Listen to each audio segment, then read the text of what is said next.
Hello दोस्तों, फिर से आपका स्वागत है हमारे यूट्यूब चैनल में। आज हम लोग लेके आए इंडियन नेवी में पूछे गए महत्वपूर्ण प्रश्न, वो भी अप्रैल बैच 2020 में जो एमआर में पूछे गए हैं। बहुत ही महत्वपूर्ण प्रश्न जो हमेशा ही एमआर में पूछे गए हैं। ये बैच जो अप्रैल बैच 2020 इसका एग्ज़ाम हुआ था आपका नवंबर 2019 में, ठीक है। ये हमेशा ही एमआर में पूछे जाते हैं। इसके लिए हम लोग ने क्वेश्चंस लाए हैं जो प्रीवियस ईयर्स के हैं, जो 2019 में पूछे गए थे उसके हम लोग क्वेश्चन लाए, जिससे कि आपको आने वाले एग्जाम में आपका तैयारी अच्छा से हो सके, ठीक है। एमआर बैच में पूछे गए प्रश्न। चलिए देखते हैं अब प्रश्न कौन सा है। चलिए पहला क्वेश्चन देखते हैं। 2022 में राष्ट्रमंडल खेल कहाँ खेला जाएगा? 2022 में राष्ट्रमंडल खेल कहाँ खेला जाएगा, ये प्रश्न पूछा गया था 2019 में। इसका आंसर हो जाएगा आपका बर्मिंघम, ठीक है। ये आपका। अब अगला क्वेश्चन को जाते हैं। एक हॉर्स पावर कितने वाट के बराबर होता है? एक हॉर्स पावर कितने वाट के बराबर होता है?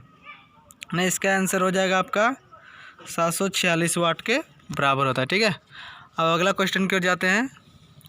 रामनाथ कोविंद भारत के कितने नंबर के राष्ट्रपति हैं? ठीक है, रामनाथ कोविंद जो भी हमारे भारत के राष्ट्रपति हैं वो कितने नंबर के राष्ट्रपति हैं? ये भी बहुत महत्वपूर्ण प्रश्न है। ये हमारे 14वें नंबर के राष्ट्रपति है, ठीक है। अब अगले क्वेश्चन को जाते हैं। बेसबॉल खेल की एक टीम में कितने खिलाड़ी होते हैं? ठीक है, चलिए इसका आंसर देखते हैं कितना होता है ना। इसका आंसर हो जाएगा आपका 9, ठीक है। बेसबॉल में कितने खिलाड़ी होते हैं? 9, ठीक है। अब अगले क्वेश्चन को जाते हैं। किस देश का राष्ट्रीय ध्वज चतुर्भुजाकार में नहीं है? ठीक है, चतुर्भुजाकार में नहीं है। चलिए इसका आंसर देखते हैं क्या होगा आंसर, ठीक है ना। नेपाल, ठीक है। इसका आंसर जो आपका नेपाल हो जा रहा है, ठीक है। अब देखते हैं अगला क्वेश्चन। मानव अधिकार दिवस कौन सा दिन को मनाया जाता है? ठीक है, मानव अधिकार दिवस कौन सा दिन को मनाया जाता है? इसका आंसर आपका हो जाएगा 10 दिसंबर को मनाया जाता है, ठीक है। यह भी बहुत ही क्वेश्चन महत्वपूर्ण है। ये हमेशा ही पूछा जाता है, इंडियन नेवी हो या रेलवे में हो। अब अगला क्वेश्चन देखते हैं। भारत में मुख्य न्यायाधीश की नियुक्ति कौन करता है? भारत में मुख्य न्यायाधीश की नियुक्ति कौन करता है? चलिए देखते हैं इसका आंसर क्या है। इसका आंसर राष्ट्रपति जो है भारत के मुख्य न्यायाधीश की नियुक्ति करता है। अब अगले क्वेश्चन को बढ़ते हैं। सर्वाधिक चमकीला ग्रह कौन सा है? सर्वाधिक चमकीला ग्रह कौन सा है?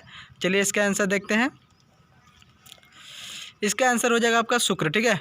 ये इसको हम लोग पृथ्वी का बान भी बोलते हैं, ठीक है। अब अगला क्वेश्चन है। भारत के प्रथम वायुसेना अध्यक्ष कौन थे? भारत के प्रथम वायुसेना अध्यक्ष कौन थे? ये हमेशा ही पूछा जाता है आपके सवाल में, ठीक है। हमेशा एग्जाम में पूछा जाता है ये क्वेश्चन। इसका आंसर देखते हैं। एस मुखर्जी। इसका आंसर हो जाएगा एस मुखर्जी, ठीक है। अब अगला क्वेश्चन है। अर्थशास्त्र के रचयिता कौन है? अर्थशास्त्र के रचयिता कौन है? ये बहुत ही महत्वपूर्ण प्रश्न है। ये हमेशा ही पूछा जाता है आपका, कोई भी एग्जाम हो, एनी एग्जाम में ये पूछा ही जाता है, ठीक है। चलिए इसका आंसर देखते हैं कि अर्थशास्त्र के रचयिता कौन है। इसका आंसर हो जाएगा चाणक्य।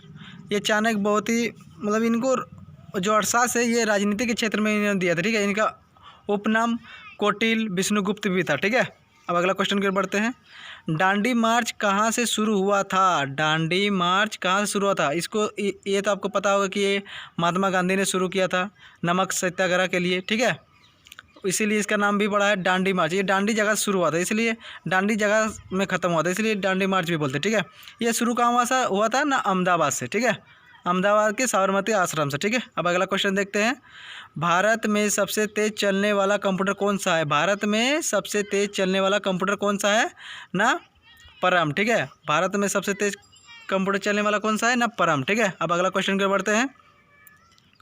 सबसे अधिक आयु में प्रधानमंत्री पद धारण करने वाले व्यक्ति, मतलब सबसे अधिक उम्र में प्रधानमंत्री पद को धारण करने वाले व्यक्ति का नाम क्या है ना? चलिए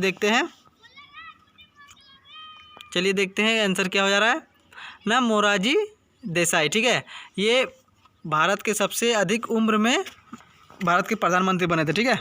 चलिए अब अगला क्वेश्चन की ओर जाते हैं। भारत में सबसे अधिक समय तक प्रधानमंत्री रहने वाले व्यक्ति, ये भी बहुत ही महत्वपूर्ण प्रश्न है। ये इसका आंसर आपको पता होना चाहिए कि भारत में सबसे अधिक समय तक प्रधानमंत्री रहने वाले व्यक्ति कौन हैं या थे, ठीक है। अभी तो आपको पता है भारत का भी प्रधानमंत्री कौन है ना, नरेंद्र मोदी है। चलिए देखते हैं कि कौन है सबसे अधिक ना। इसका आंसर है पंडित जवाहरलाल नेहरू। ये भारत के प्रथम प्रधानमंत्री थे और जो इन्होंने 14 साल कुछ दिन तक भारत के प्रधानमंत्री के पद पे धारण किए थे। ठीक है, अब चलिए अगला क्वेश्चन की ओर देखते हैं। इंडिया विंस फ्रीडम नामक पुस्तक के लेखक कौन है? इंडिया विंस फ्रीडम नामक पुस्तक के लेखक कौन है? ये हमेशा ही एग्जाम में पूछा जाता है। चलिए इसका आंसर, ये पूछा जाता है एकदम। चलिए इसका आंसर देखते हैं क्या हो जाएगा ना, मौलाना अबुल कलाम आज़ाद।